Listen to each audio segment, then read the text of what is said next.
What's going on, guys? Jason Scully here from the Grapplers. Got here with Guy. He's going to help me with the video today. In this video, I'm going to talk about a triangle escape, what I call the tipping triangle escape.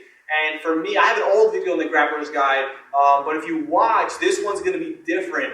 Basically, my tipping triangle escape has evolved to where it is safer for me, and I feel like it actually helps me escape even quicker. So basically, what this is when the person has a triangle on you and it's pretty much sunk. This is a triangle escape that you do when you feel like the person has extremely good control on you. So I'm going to be over here. He's going to have me in the triangle choke from here. He's going to loosen up a little bit just so he can hear me talk in the beginning. But once I start going through, I'll do an example when he has it even tighter. When I'm here like this, my arm is across. So this is a good position for him. Like this. I'm going to take my hand that's across and put it on the inside of his knee. From there, I'm going to take my outside hand and I'm going to put it on top of my arm that's across. Then I'm going to put my face right towards the mat and I sprawl my legs back. The next thing I'm going to do is I'm going to push my hands in this direction. And then I'm going to drive my chest forward. So what happens is when he has this triangle, this works on people with longer legs too. Is I drive my chest into his thigh and I start doing this. Look, I'm on my toes. I'm not flat. Here. I'm on my toes, my hips are up, and I start driving. This starts releasing the pressure. Go to finish. So when he goes to finish, he's going to have trouble. Most of the time, people are going to let go because they know they can't finish, or I can even feed my arm inside and I can get out from there. So when we're here, he goes for the triangle. He pretty much has it sunk in. From there, I go 1, 2, and I tip down. Now from there, my head faces down and I start walking forward. Look at my toes start walking forward. I drive my chest forward and my head is up from here. So now when he goes to finish the triangle, he's going to have trouble. What this does is it takes his lock and it opens it up.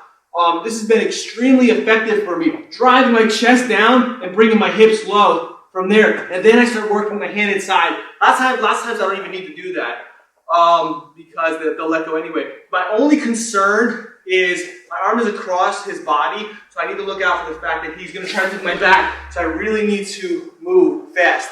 So as you're doing this, once you realize you're safe, your best bet usually is to let them move, wait for them to open up their legs, because lots of times they realize they're not getting the triangle choke anymore, so they let go of it. But if you feel like they might attack your back, be ready for that and be ready to pull your arm out. This has been super effective for me. So if you're having trouble escaping triangle chokes, drill this. Make sure you come here, you push your chest forward, and your head goes up. So then that way you can release the pressure. Work on this triangle escape. It's been working a lot for me. Hopefully it works a lot for you. And maybe you'll do it so much to where you'll learn how to become even better at stopping triangles, or people won't even do triangles on you because they know that you're going to get out.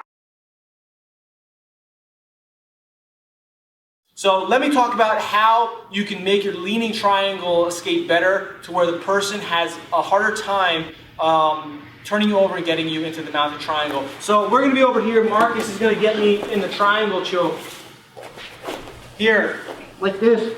Now it's going to loosen up a little bit so that way you can hear me talk. And basically what I'm going to do is I'm going to get into the leaning triangle escape. If you need more info on this, look up the video on the Grapplers guide about this, okay? I'm not going to go into detail. I'm just going to talk about how to not get turned over. So he has a position on me. I'm going to lean. From there, I sprawl. Look what I'm doing. My hips aren't low like this. If they're low like this and I'm not active on my toes, he can turn me over. So if I'm not active on my toes, he can turn me over. You don't want to be flat. Here, you want to be like this. Look at my hips, they're up here, okay? If I do not have that concept in the first video, remember this, okay? Because that's what you want to do. You want to make yourself active so in that way it's harder for the person to turn you over. So we're here, I'm like this, I lean, then I get on my toes. So now when he goes to turn me over, I'm walking, look at my hips, they're twisting too. My left foot is pushing. Keep turning. I'm then driving. I want to stay on my stomach. As he's turning, his legs are opening up and I'm posting out with my leg here. Don't just be like this. If I'm just like this, he's going to twist my hips. Here. So now when he goes, I post. I'm active now. Then I drive. Then he loses it. So then that way I can get out. So when you're doing the leaning escape, make sure you're active. Here. Here. If he's turning me this way, this foot's active. If he's turning me the other way, this foot's active. So in that way you're using your posts to stop the person from turning you over, and I'm still driving through. So ideally, as he's going to turn, his triangle should be getting more and more loose as you go. So make sure you're sprawling, make sure your hips are not flat on the mat, they're up, and you're active. Here, this position. Almost like a plank position here, where your legs are wider, all right? So work on that, hopefully that helps you out. Hopefully the person who had the question, it stops them from getting put in the mounted triangle. And like I said, mounted triangle is very, very hard to get out of. And if I come up with any more ideas in regards to higher percentage escapes to get out of a sunk mounted triangle, I'll be sure to put them up. All right? Thanks.